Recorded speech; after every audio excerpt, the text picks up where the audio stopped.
காலை வணக்கம். ஒரு வார்த்தை சொல்லும் கர்த்தாவே, எங்கள் வாழ்க்கையெல்லாம் செழிப்பாகுமே. ஒரு வார்த்தை சொல்லும் கர்த்தாவே, எங்கள் வாழ்க்கையெல்லாம் செழிப்பாகுமே. வார்த்தையிலே சுகம், வார்த்தையிலே மதுரம், வார்த்தையிலே எல்லாம் சந்தோஷம். வார்த்தையிலே சுகம், வார்த்தையிலே மதுரம், வார்த்தையிலே எல்லாம் சந்தோஷம். ஆமாங்க, வேதத்தில் மத்தேயு 8ஆம் அதிகாரத்தில் இந்த சம்பவத்தை நம்ம வாசிக்கிறோம். 100க்கு அதிபதி வீட்டில் சுகவீனமாக இருந்த தன்னுடைய வேலைக்காரனுடைய வாழ்க்கையில் ஒரு அற்புதம் நடக்கணும், சுகம் கிடைக்கணும்னு சொல்லி ஏசப்பாவை தேடி வந்தாராங்க. ஏசப்பாவும் நான் வந்து அவனை சுகமாக்குவேன் அப்படின்னு சொன்னாராம். ஆனால் 100க்கு அதிபதி ஏசப்பாவை பார்த்து சொன்னாராம், நீங்கள் என் வீட்டுக்கு வர அளவுக்கு நான் தகுதியானவன் இல்லைப்பா, நீங்கள் ஒரு வார்த்தை சொல்லுங்க போதும், என் வேலைக்காரன் சுஸ்தமாவான்னு விசுவாசத்தோடு சொன்னாராம். அவர் சொன்னதை கேட்டு ஏசப்பாவே ஆச்சரியப்பட்டாராங்க. அவர் கேட்டுக்கொண்டதின்படியே அவனுடைய வேலைக்காரனுக்கும் சுகம் கிடைச்சுதான். இந்த காலை வேளையில் நாம் கூட ஏசப்பாவை பார்த்து, ஏசப்பா நீங்கள் ஒரு வார்த்தை சொன்னால் போதும்பா, எனக்கு சுகம் கிடைச்சிரும்பா.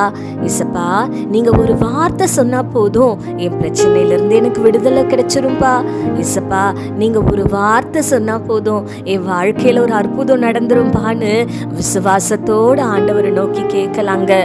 நம் வாழ்க்கையிலும் ஏசப்பா பெரிய காரியங்களை செய்வார். கண்களை மூடி ஆண்டவரை நோக்கி பார்க்கலாமா? எங்கள் பரிசுத்த பரலோக பிதாவே, உம்மை துதிக்கிறோம் அப்பா, உம்மை ஸ்தோத்தரிக்கிறோம். இந்த காலை வேளையிலுமாய் தகப்பனே அப்பா, இதோ உம்மை நோக்கியும் பார்க்கிற உம்முடைய பிள்ளைகளை ஆண்டவரே அப்பா, அவர்களுடைய வேண்டுதலின் சத்தத்தை கேட்கும்படியாக ஆண்டவரே அப்பா, உம்முடைய செவிகள் திறந்திருப்பதற்காக உமக்கு நன்றி செலுத்துகிறோம் தகப்பனே.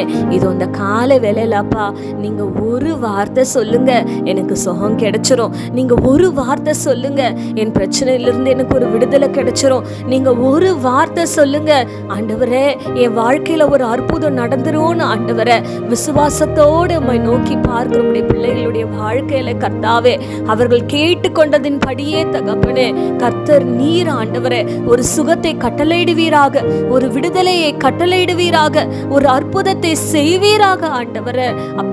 உம்மையே சார்ந்து உம்மையே நம்பி உம்மை நோக்கி பார்க்கிறாங்க ஏசப்பா. கர்த்தர் நீர் அவர்களுடைய வாழ்க்கையில பெரிய காரியங்களை செய்வீராக. துதி கன மகிமை யாவும் உமக்கு செலுத்துகிறோம். இயேசு கிறிஸ்துவின் வல்லமையுள்ள நாமத்தினாலே கெஞ்சி மன்றாடுகிறோம் பிதாவே, ஆமேன். இந்த நாள் உங்களுக்கு ஒரு ஆசீர்வாதமான நாளாய் இருப்பதாக. ஆமேன்.